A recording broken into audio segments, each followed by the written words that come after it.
नमस्कार मित्रों, हमारे YouTube चैनल में आपका फिर से स्वागत है। आज मैं आपके बीच एक सच्ची घटना लेकर के आया हूं, जिसको सुनने के बाद आपका दिल ही नहीं दहल जाएगा बल्कि आंखों में आंसू भी आ जाएंगे।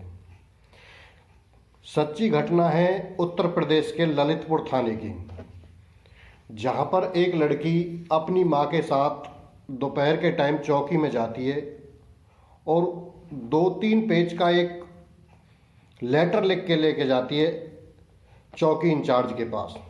जब वो चौकी इंचार्ज के पास पहुंचती है तो लेटर को माँ बेटी जब इंचार्ज को देते हैं तो लेटर को पढ़ने के बाद जो दरखास्त दी थी, उस दरखास्त को पढ़ने के बाद इंस्पेक्टर की आंखों में आंसू आ जाते हैं और वो चौकी से बाहर चले जाते हैं अपने आंसू पोंछते हुए, और सीधा एसपी को फ़ोन मिलाते हैं और एसपी को बोलते हैं, एसपी साहब, मेरी जितनी भी मैंने आज तक ड्यूटी की है, मेरी उम्र में ऐसी दरखास्त मैंने पहली बार देखी है, इसलिए आप ही आ जाइए।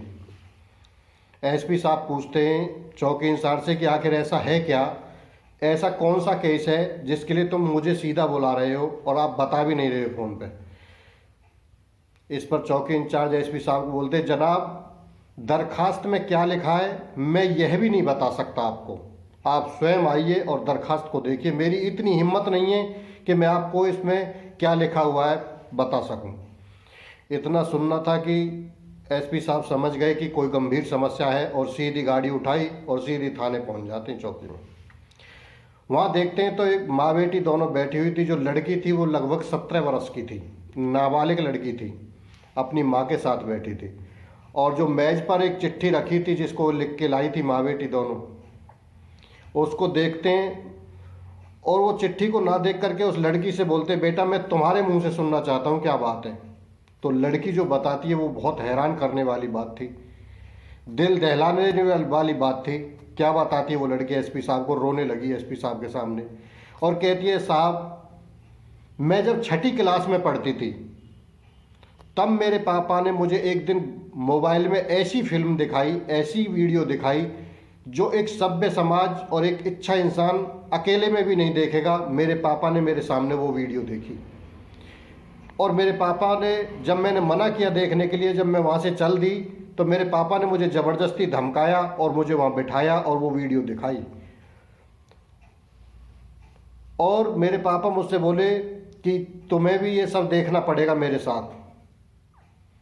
मुझे धमकाते थे। मैं जब 6ठी में थी, मैं बहुत छोटी थी, मुझे देखनी पड़ी वो वीडियो। एक दिन मेरे पापा मुझे मोटरसाइकिल सिखाने के बहाने खेतों पर ले जाते हैं। अब वो लड़की बता रही है एसपी साहब को रो रो कर कि मेरे पापा जब खेतों पर ले जाते हैं मुझे और मेरे साथ वो सब करते हैं जो मैं इस वीडियो में आपको बता भी नहीं सकता। वो लड़की रोने लगी फपक फपक कर। एसपी साहब से बोलती है, मेरे बाप ने मेरे साथ दुष्कर्म किया और मुझे बोला कि मैं तुझे जान से मार दूंगा और तेरी मम्मी को मार दूंगा जो बीमार रहती है, अगर तूने ये बात घर पे जाकर बताई तो। अगर एक बाप ही अपनी बेटी के साथ दरिंदगी करेगा तो आखिर बाप, बेटी शिकायत भी करे तो किससे करे। बहुत टेंशन में थी लड़की, परेशान थी। 2-4 दिन बाद इसी प्रकार से वो स्कूल से लेने चला जाता उसका पापा, और स्कूल से आधी छुट्टी में ही बच्ची को लेकर के आता है तो बोलता है अपनी लड़की से कि तुझे वही करना है जो मैं बोलूँगा। उसको धमकाता है। आखिर बाप के सामने बेटी बोलती भी तो क्या बोलती, और उसको एक होटल में लेकर के चला जाता है। और वहाँ पर एक औरत भी मिलती है, उनको वो कुछ पिलाते खिलाते हैं और वो लड़की बताती है कि एसपी साहब जब मुझे कुछ खिलाया पिलाया तो मैं एक नींद सी में चली गई, मुझे नहीं मालूम कि मैं कहाँ हूँ। और जब मुझे होश आया तो मेरे बैग कहीं है स्कूल का, वर्दी कहीं पड़ी है, मेरे चप्पल कहीं बिखरे पड़े, मैं बेड पे पड़ी हुई हूँ। मुझे सिर्फ इतना महसूस है कि मेरे पास कोई आदमी आया था। और वो बताती है कि मेरे पास साथ फिर ये आए दिन होने लगा। मेरे बाप मुझे धमकी देता, मेरा बाप खुद भी मेरे साथ दुष्कर्म करता, बलात्कार करता, औरों से भी करवाता। और जब लड़की बहुत परेशान हो जाती है तो वो सोचती है कि क्यों ना मैं अपने ताऊजी से कुछ मदद लूँ। उसने अपने ताऊजी को ये सारी कहानी सुनाई कि मेरे पापा मेरे साथ ऐसा करता है और लोगों से भी करवाता है। लेकिन ताऊ भी इतना निकम्मा और बेशर्म निकला, ताऊ ने भी मौके का फ़ायदा उठाकर उस लड़की के साथ दुष्कर्म किया। अब वह लड़की और परेशान हो गई। धीरे धीरे दिन बीतते गए। उसने अपने चाचा से कही, लेकिन चाचा ने भी दुष्कर्म किया। फिर उसने दूसरे चाचा से कही, उसने भी उसके साथ बलात्कार किया।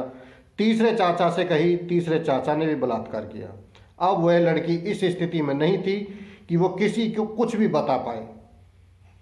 वो एसपी साहब के सामने अपनी सारी दास्तां सुना रही है।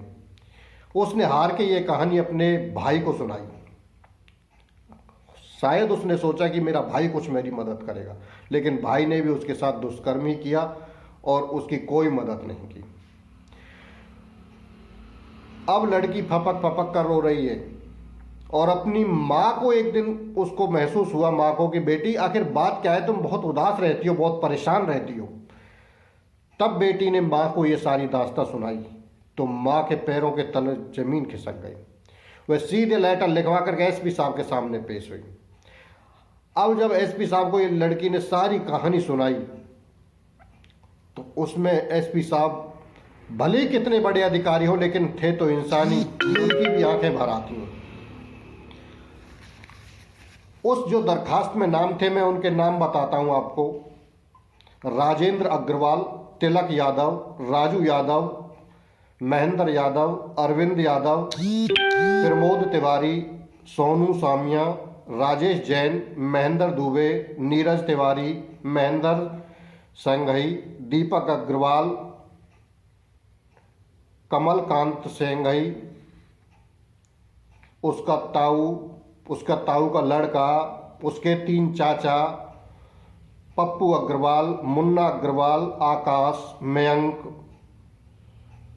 और बंटी, नीतू, शरत और मंजू और कुछ अज्ञात लोग। उन लोगों के नाम एसपी साहब के सामने जब उन्होंने पेश किए दरखास्त में, तो एसपी साहब ने आईपीसी की धारा 354 के तहत 376 डी सामूहिक बलात्कार, 323, 328, 506, 120 बी के तहत धाराओं में मुकदमा दर्ज किया है। जो इन लोगों की मैंने लिस्ट बताई है, इन लोगों में